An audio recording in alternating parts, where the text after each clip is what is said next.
Hi, I'm Ken Kessler, and welcome to the Sounds of Christmas podcast. If you're new to this podcast, I want to start by saying thanks for joining us. If you're not so new, welcome back. Either way, I'm glad you're here. Now, to avoid any confusion, I want to say that there won't be any music played here. This is a place for conversation. I talk about Christmas music and some related topics, sometimes by myself and sometimes with guests. If you're looking for music, just go to soundsofchristmas.com and click on the tree or the player on the front page or on the Listen Now page. We play the best variety of Christmas music all year long. Well, except in October, when we play the best variety of Halloween music. Speaking of Halloween music, you may have heard today's guest when we were playing Halloween music last month, when you heard her parody of Meghan Trainor's All About That Bass about Frankenstein. Brynn Stanley, thank you for joining us today. Thank you for having me. All About That Frank, which is not a single. It's something that I found on your YouTube channel. And it's fun. And I wanted to start there because we were just playing Halloween music and I heard that song earlier today. And I thought, I have to ask her about that, how it came about, why you decided to do it, all that kind of stuff. Well, I was living in LA at the time. And it was way like we made the decision very soon or too late, basically. I think Halloween was like a week away. And I got this crazy idea. I was like, I love this song. And, maybe I can find a bass player that would be willing to dress up like Frankenstein and just do this silly little song with me. I don't know. So we didn't even have a Frankenstein mask. I did find a bass player that was willing to do it and to videotape it with me, but we needed to find a mask somehow. So I think I posted on Facebook, and luckily someone had one that we could borrow. And we just shot this video and it just turned out, it was just really fun. We were laughing a lot, and it's not the best video in the world, but we just had a blast making it. I love doing stuff like that. And even if you haven't seen the video, just listening to the song, it is fun, and it's hard not to smile when you hear it. So I just had to ask about that. Now, because we play tons of Christmas music, you actually got on my radar 4 or 5 years ago, approximately, when you sang "Have Yourself a Merry Little Christmas" with the Tony Guerrero Quintet. Am I saying his name right? Tony Guerrero. Yes, he's amazing. And I could have sworn that was either a single or on an album, but then I tried to find it tonight and I can't. The video is still up on YouTube.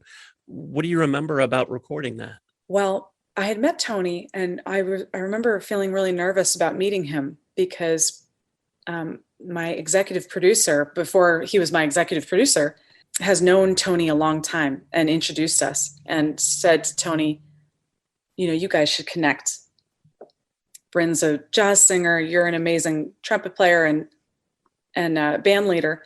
And why don't you collaborate on some kind of project? So Tony, I guess just to he heard my voice and liked it, and he offered to record just for fun. Again, another thing, just on YouTube, just to do something a little amateurish. And he got his band together and we went into a recording studio and we just recorded it. And probably, I think it was like 2 or 3 takes, not even.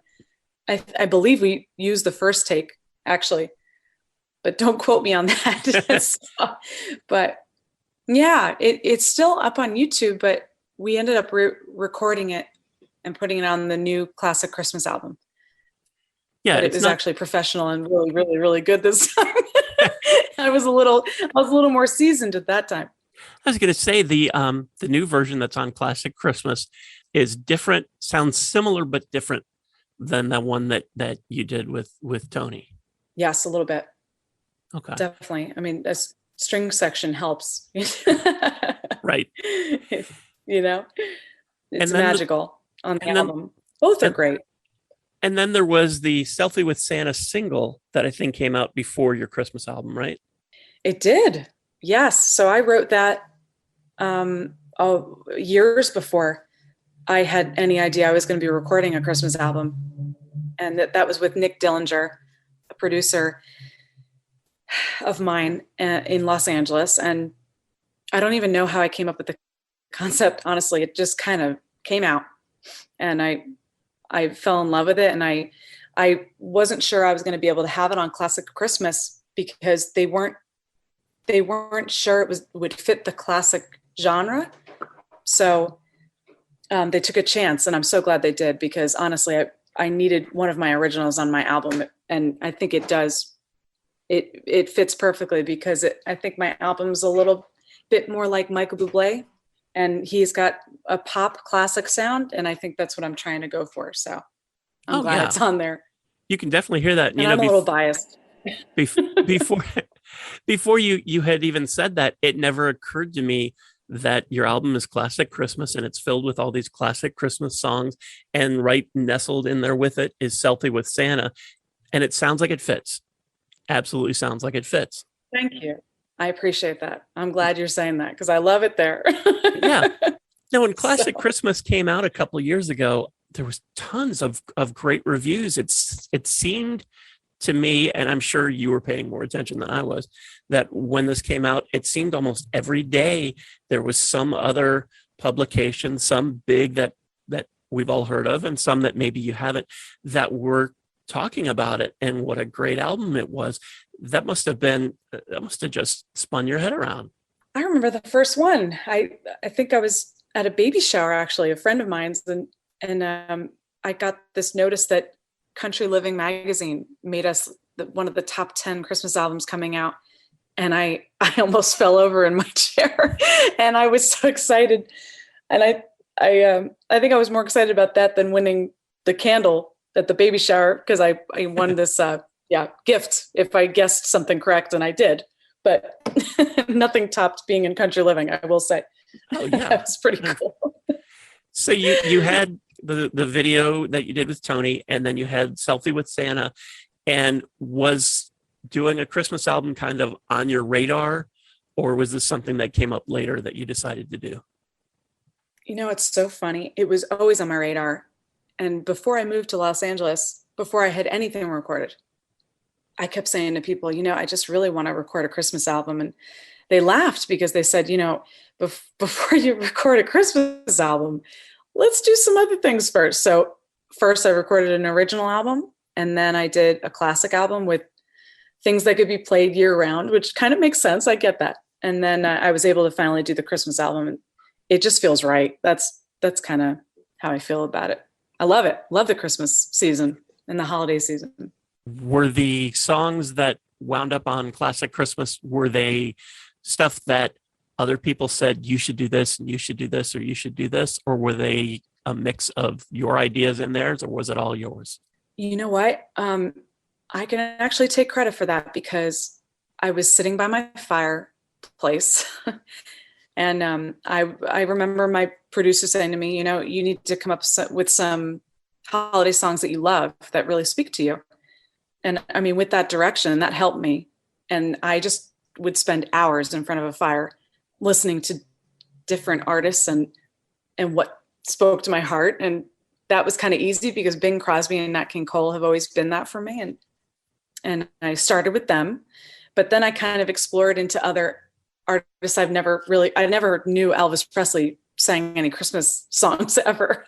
And I discovered that Santa Bring Me Baby Back to Me song. And I just was like, this is a gem. This is amazing. And I told my executive producer about it, and he said, you're not going to believe this, but that is my favorite Christmas song of all time. I was like, well, then that's definitely going on the album. That's meant to be. That's too cool.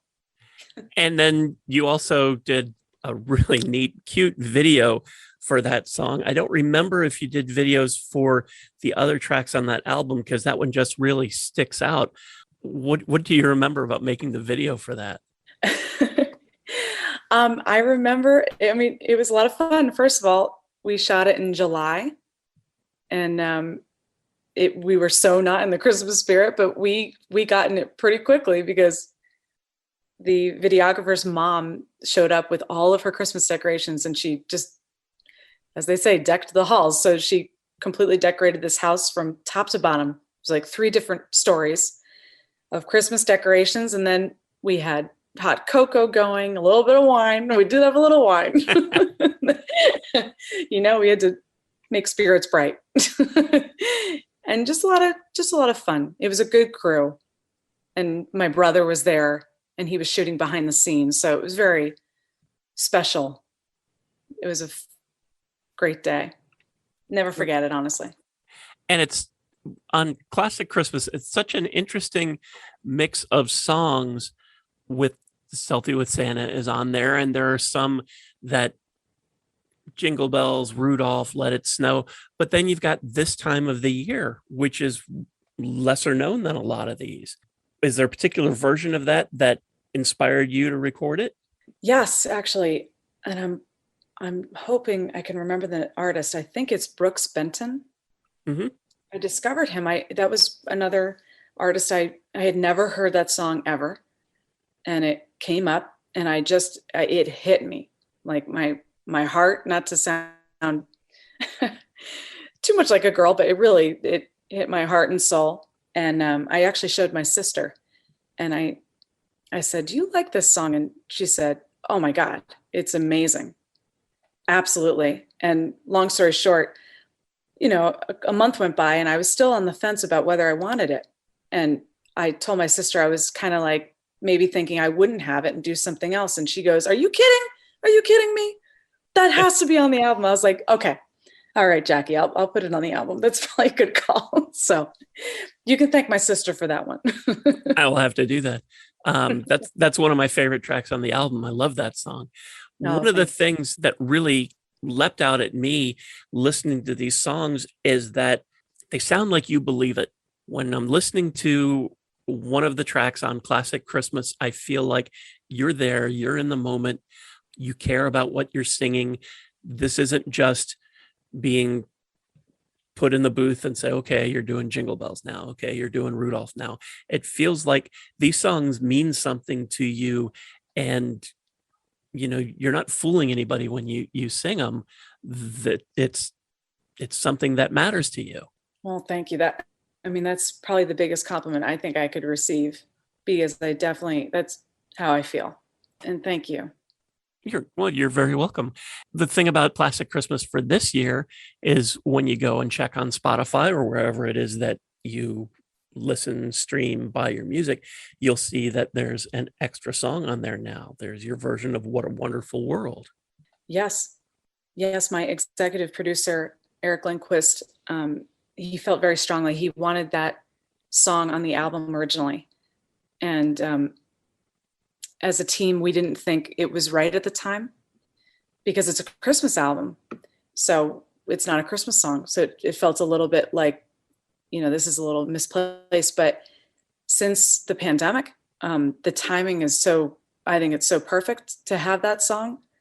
I think these are times where we need a song like that back in the world, especially during the holiday season, to kind of remind ourselves what life is all about.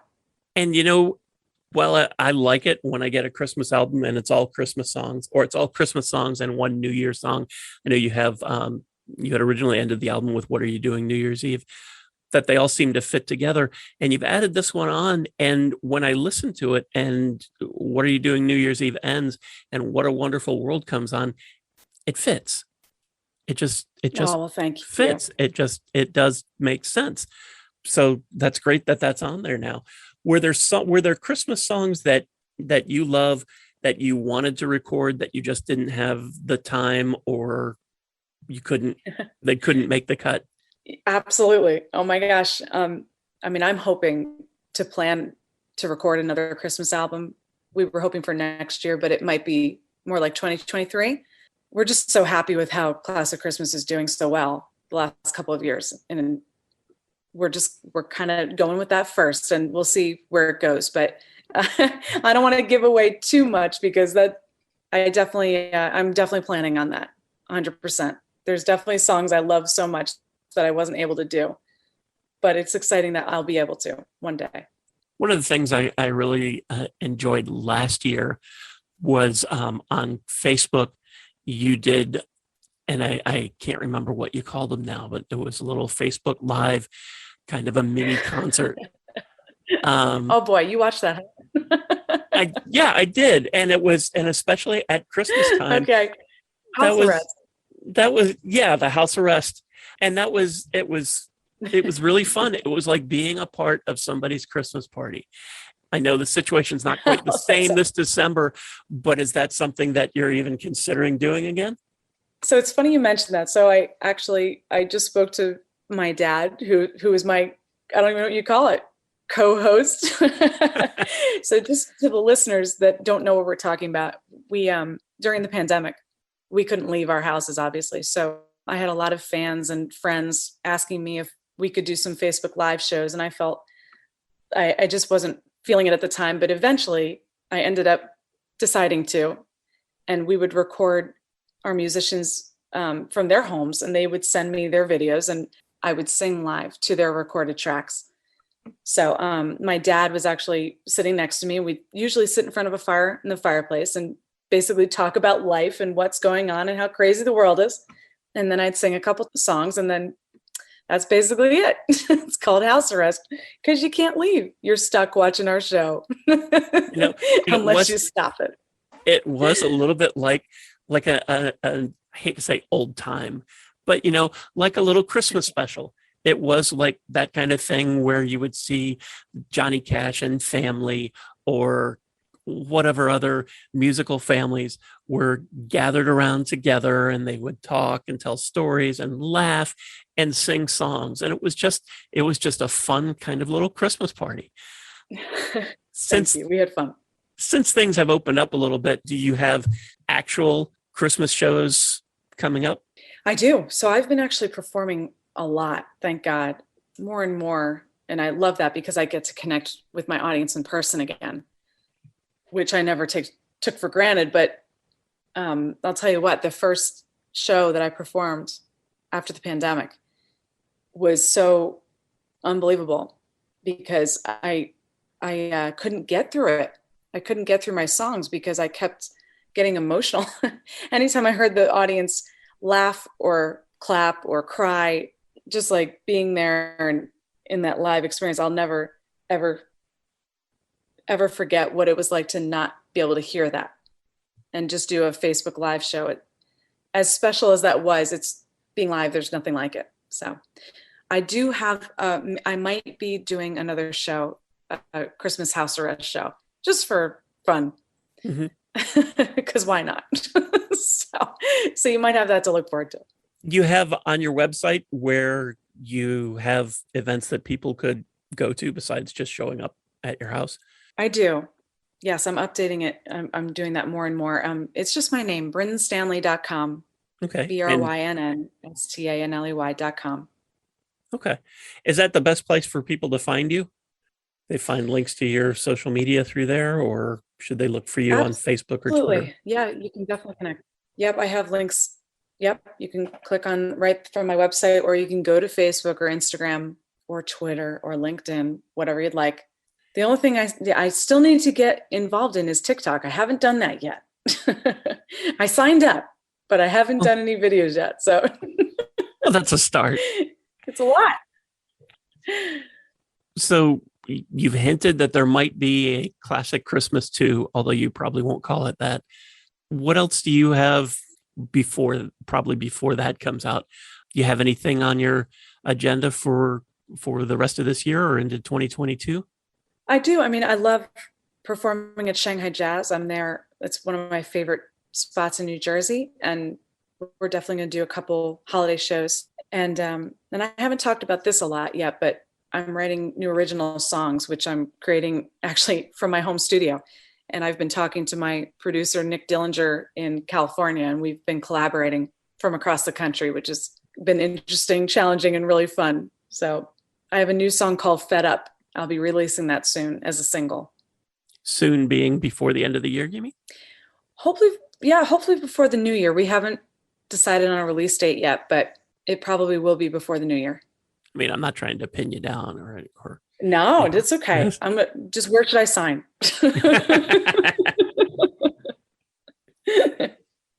Very cool. We're looking forward to the new music, and I'll try and wait like another 6 months before I start pestering you about the new Christmas album. You can pester me anytime. It just puts the pressure on and makes it happen. It's fine. Well, I'm very curious, and I have my own ideas, sure, about songs that I think would be great for you. But I also know that really it's none of my business, so I should I should butt out and Well, let you. listen, I actually I would love to hear a couple. I love it. I'm open to hearing. There was I'll give you one. Are you familiar with Nancy Wilson, the jazz singer, not the sister Oh from yeah, Heart? She did a absolutely. song called "That's What I Want for Christmas" that I think would be perfect for you. Oh, it sounds amazing. Yeah, it's just Can you sing a little of it? not if I want anybody to listen to this podcast. No. No, I can't wait to look it up. Yeah, but yeah, Um, I think that would be great. I'm gonna step back from trying to micromanage any more of that, but I think that would be a Not at terrific all. song.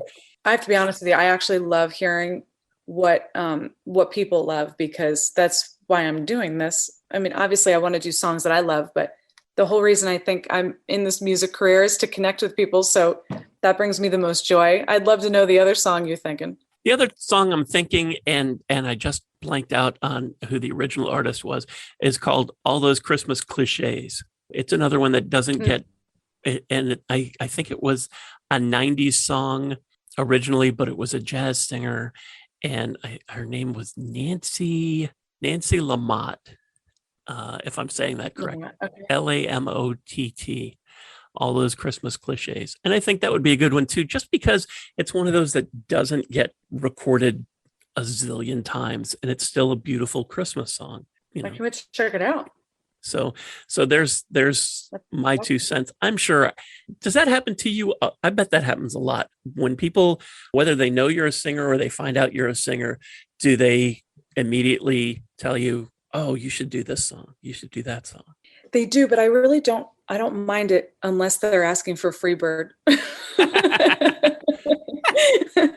I can't. Usually, if someone says, "Oh, can you play Freebird?" I say, "Oh, we just played it right before you came. Just missed it. I can't believe you missed it. You just missed it." No, I honestly, I really don't. I don't mind at all. I just think people are genuinely trying to connect, and they're very interested, and I love that. How could I be upset about that? Well, that's a terrific attitude to have. I know that there are plenty of artists who just want to do their own thing. And it gets tough because everybody has an opinion, and especially about music. And there are probably Christmas songs that you like that don't quite fit your style and your technique, so you probably won't record them.